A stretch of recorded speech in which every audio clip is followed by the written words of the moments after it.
What's up, everybody out there? How you doing? We're talking about R&B divas. That's right. And who better to talk about R&B divas than David Nathan? Let's talk.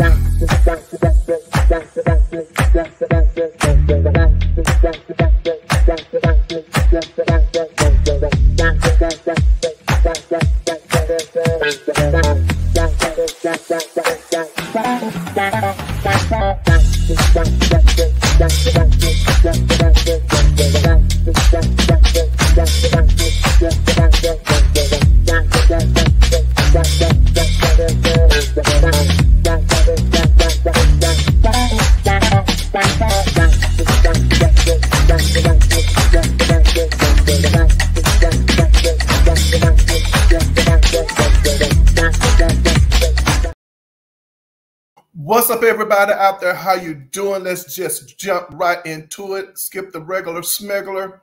Yes, R&B divas. We're talking about them over here, right? And who better to talk about R&B divas than David Nathan himself? I don't know what's going on with this lighting today. It is what it is. It just seems to be so off, but that's fine. We're talking about R&B divas, David Nathan. That's right, you guys. What is going on? I'm sorry, you guys. My lights are just, I don't know. But anyway, David Nathan, that's right, the Soulful Divas. Oh, gosh, this is so perfect, right? The Soulful Divas, David Nathan. We're talking about R&B divas. Okay. You guys, if you do not have this book, please go out and get it.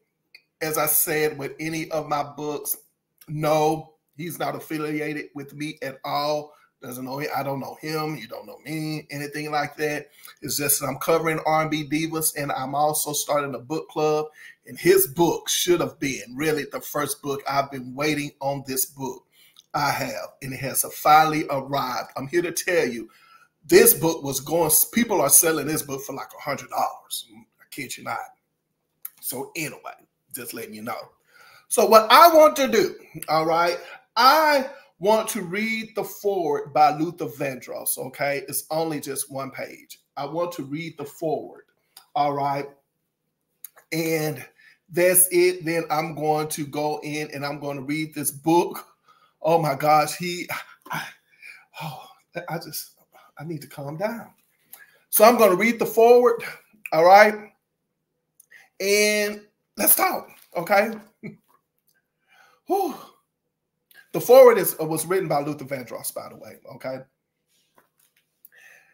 As I've stated many times in the past, my musical influences have included some of the divas that David Nathan writes about in this book.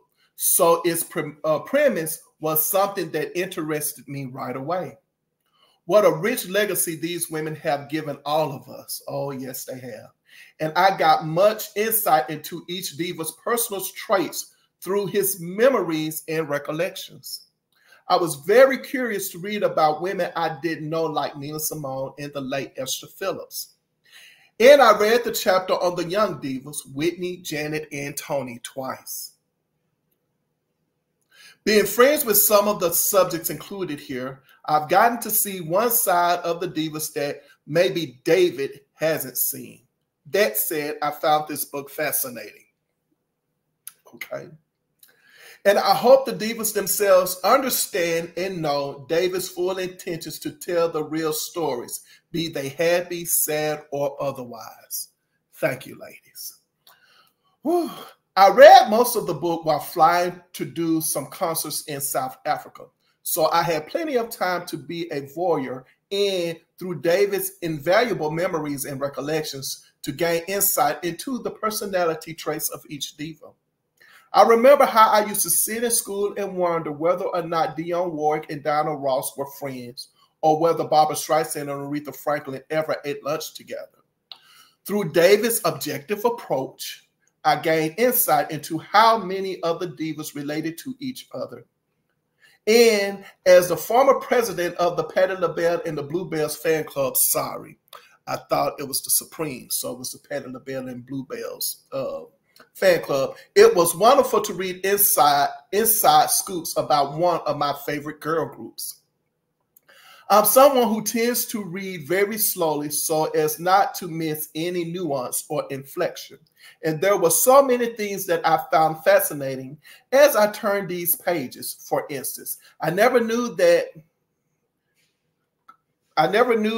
what caused Aretha's fear of flying. As I read about David's experiences in her kitchen, I wanted to call her and say, "Dear Aretha, when I came to your house, we rehearsed. You see, I forgot my peach cobbler takeout bag, so I'll see you when I come back to Detroit. Oh, and by the way, Aretha, peach cobbler or no, I love you to death. You know that, don't you?" To find out that Donna Ross loves Roscoe's chicken and waffles with extra gravy, no less, was the first thing that put a tear in my eye. I just knew there was a reason I loved the Supremes. It was so insightful to hear my friend Patti LaBelle speak about her proximity to other female artists in terms of success at times in my career. I too could relate to what she felt about her own struggle for mainstream recognition. After reading David's observations on her, I wanted to pick up the phone and say, Patti, I'll tell you what I told an interviewer once. If there was an intergalactic singing competition, I would suggest that Earth sends Patti LaBelle. Many of the divas in the book mean so much to me, not just musically, but personally. I read about Natalie Cole. I couldn't help remember the night my sister passed away and how she called and talked to me until 5 o'clock in the morning, something I would never forget. Oh my gosh, I'm about to cry. Naturally, I was curious to see how David, a longtime friend of mine, would characterize my feud with Anita Baker. Well, no matter what he heard or what he said about it in this chapter on Miss Baker, one thing has always remained very clear about me and Anita, and that's that I have total respect for her voice and talent. What I found particularly great about this collection of portraits in the way David approached his writing for this project, I myself have done countless interviews with him, and I must say that I have never read one sentence he wrote about me that was untrue or unjustly slanted. So I trust these accounts of his encounters with these divas. Of course, now that I've finished reading, I'll be picking up the phone to call David to find out which emergency room he's in after some of the divas read this book. But seriously, David, you've given us a book that is both informative and entertaining. Congratulations. And when you write about the men divas, make sure I see it before it comes out. Oh, in case I forget all those times we sat and played cards when we were neighbors back in the day, you're still a lousy gin rummy player. Luther Vandross, September 1998. Oh my gosh. Oh my gosh. Wow. The Soulful Diva. Isn't that interesting?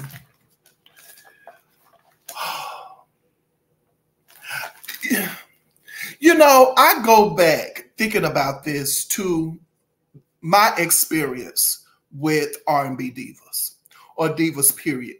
It is still sisters in the name of love. And as I said, I couldn't make this up even if I tried. I'm just so grateful and appreciative that it's almost like my stories is kind of similar to that, you know, like Luther Vandross or, you know, Gladys Knight. So you have to watch the videos, go back to see the similarities that I'm talking about. But to hear Luther's recount of R&B divas and how he discovered them and what he thought about them makes me go back to what I was thinking about when my first encounter, I would like to think, with R&B divas would be Sisters in the Name of Love with Patti LaBelle, Dionne Warwick, and Gladys Knight. Oh my gosh. I would just say it this way without, I've talked about this in one video, but I'll just say it here. My mother told me to go, to bed. She was like, okay, they're downstairs, they're playing cards and all of that stuff. And so it was getting late, and she was like, all right, time to go to bed. So I went to bed, and there it was. I was preteens or whatever, and Sisters in the Name of Love was on television, and I had a TV in my room. I had cable in my room. It is what it is. So I'm watching it. I think it was HBO or Cinemax, one of the two. And I wanted to yell downstairs like, Mom, Patti LaBelle is on television, right? I know I couldn't tell her that, because if I told her that, when my mother told you to do something, you did it, right? So I know if I yelled down and told her to turn on TV because Patti LaBelle, her favorite singer, is on television singing, and I knew she probably would have turned on the television, but she gave me a directive. I knew she meant it. So that would be my first time. And to see those three divas, I really and truly thought that there was camaraderie with R&B divas, but then to later find out that doing the show, somehow or another, maybe Dionne, was like telling Gladys that, hey, you might want to tell Patti LaBelle, she's kind of, she's singing too loud, like she's drowning me out. And then for Gladys Knight to, her approach on it and how to deal with it, so on and so forth. So now that I think about it, it's still, there was camaraderie, within that situation.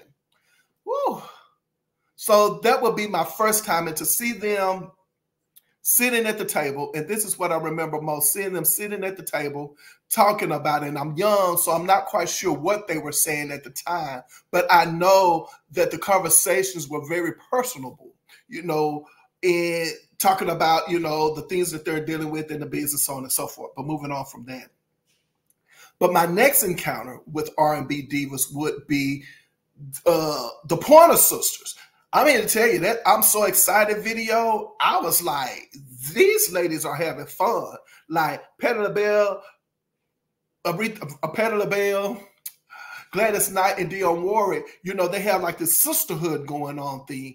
But the Pointer Sisters, they are having fun. They're looking good. They're having fun. Like, that's it. It gets no better.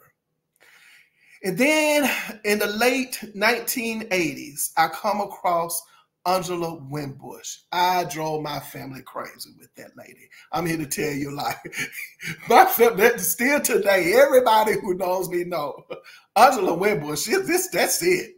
Everybody knows. Like, I'm here to tell you, it gets no better. But when she comes into the picture, I'm like, she sings, she writes, she produces, she plays background vocals, lead vocals. Like, this woman, like, who is this lady? What is she, and now, I'm up in age, and I'm, now at this time, 1989, 1990, I'm glued to the television set. So I'm learning more about, music, R&B divas, and how it now comes together.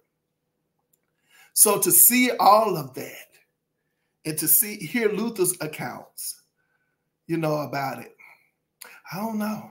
It's just awesome. It's really awesome. So I'm almost at the 15-minute mark. I just wanted to read the foreword by Luther Vandross. Oh my gosh. Perfect. Just wonderful.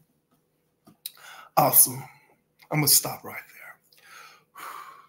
This is getting good. Okay.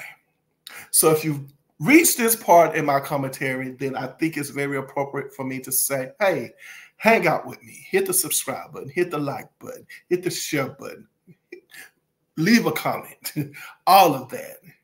All right, I appreciate it. And over here, I believe in putting your behind where your heart desires to be. So please do that. And also remember, love yourself.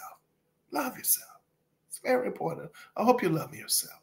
All right, remember, whenever I leave my mother's presence, she always says to me, she says, baby, remember, I love you, but God loves you best. I love you out there. All right, I'm looking forward to seeing you next video. And until then, you know what to do by now. Take care of yourselves. All right.